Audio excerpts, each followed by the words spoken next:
Oh, what? Gaming news is now movie news, and movie news is gaming news? Sports news also gaming news sometimes? Oh, man. That's awesome. The first reviews of the Borderlands film adaptation have been published just a day before the film's release. Video Games Chronicle has claimed the movie has a Rotten Tomatoes critic score of 0%. But that's just typical biased media trying to tear down a work based on a beloved gaming franchise. The real score is a blazing hot 3%. Thanks to a single positive review that gave the film glowing accolades due to its ability to star Cate Blanchett. Blanchett haters may want to avoid this one.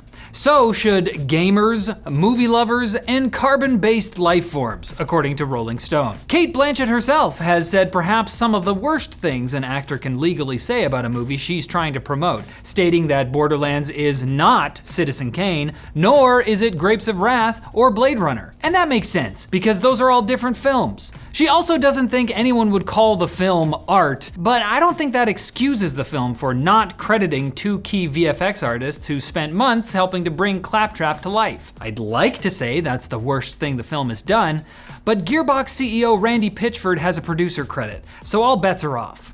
Oh, Andrew just looked it up and apparently it's 8% now. Stonks.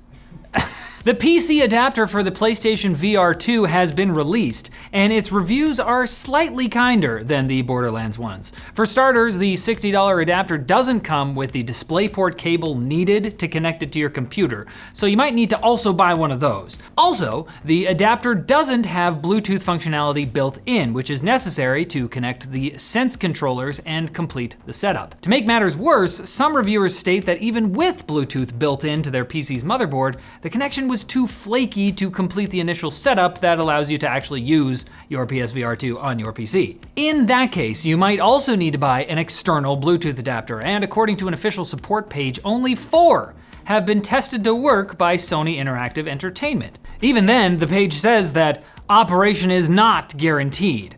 So ironically, Sony recently stated the PSVR 2 was designed with PC connection in mind from the beginning. But they might not actually have been lying about that, because many users are finding they can skip buying the adapter if they have a graphics card that supports the Virtual Link feature that was abandoned 4 years ago.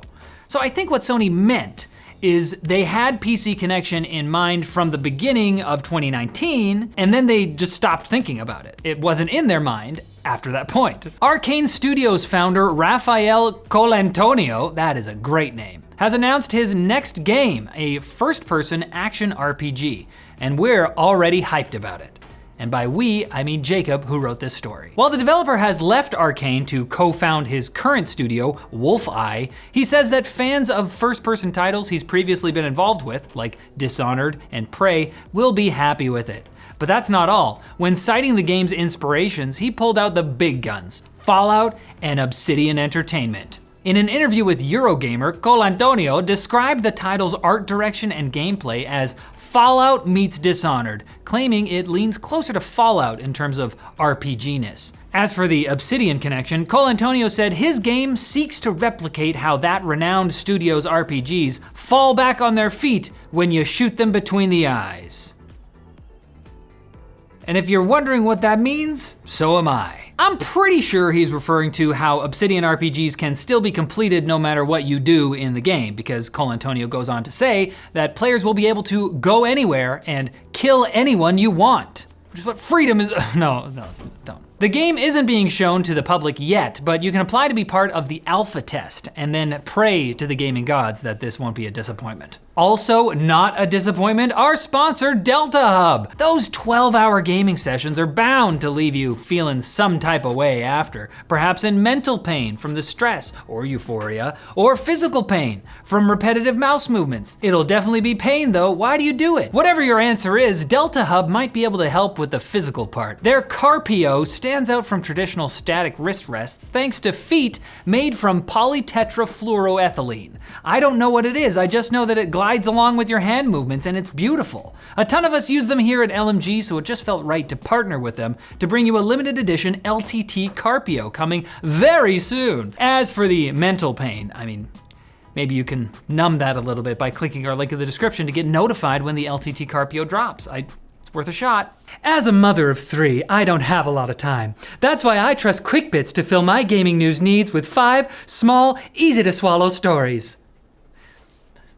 Eat up! The next Xbox console will most likely not arrive in the form of a hybrid handheld console similar to the Nintendo Switch, according to managing editor at Windows Central and generally reliable Microsoft info haver, Jez Corden. On the Xbox 2 podcast, old Jeztown claimed that an Xbox handheld is indeed in the works, but it will come alongside a proper Xbox Series X successor and the end of premium multiplayer services being paywalled. Corden characterized this as a prediction to avoid suspicion, but I see what he's doing and I'm going to arrest him and put him in jail. While the as yet unannounced PS5 Pro is rumored to only feature modest upgrades to the CPU and RAM, its extra GPU power and PSSR upscaling could make the console feel 100% faster than the base PS5, as in 2 times faster, not for sure, definitely faster. Because this is speculation coming out of the mouth of Alderon Games founder Matthew Castles in a conversation with YouTuber Moore's Law is Dead. No doubt Sony hopes an upgraded console will entice gamers to buy, given that PlayStation hardware sales are declining faster than anticipated. Although, do they know that they're releasing all their best exclusives on PC too? Because that might have something to do with it. Jason Thor Hall, aka Pirate Software, has released another video to clarify his criticisms of the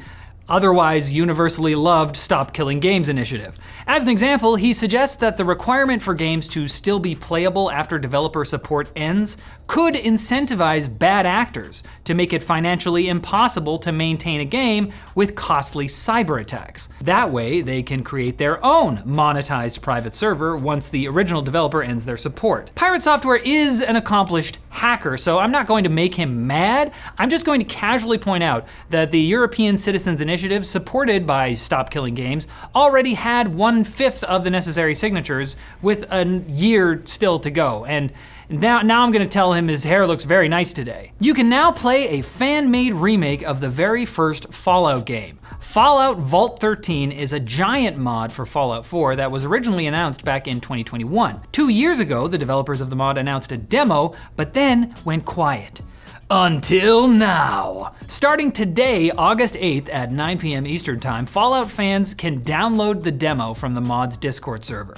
Between this and the game-sized Fallout 4 mod, Fallout London, it's never been a better time for anyone who wants to play Fallout 4, but not actually play Fallout 4. And Diablo IV players have finally found a secret ring they've been hunting for since the game was released over a year ago. Turns out, it wasn't worth it. It's called the Ring of Misfortune, and unlocking it required a bunch of busy work, eventually leading up to throwing a specific coin down a specific well.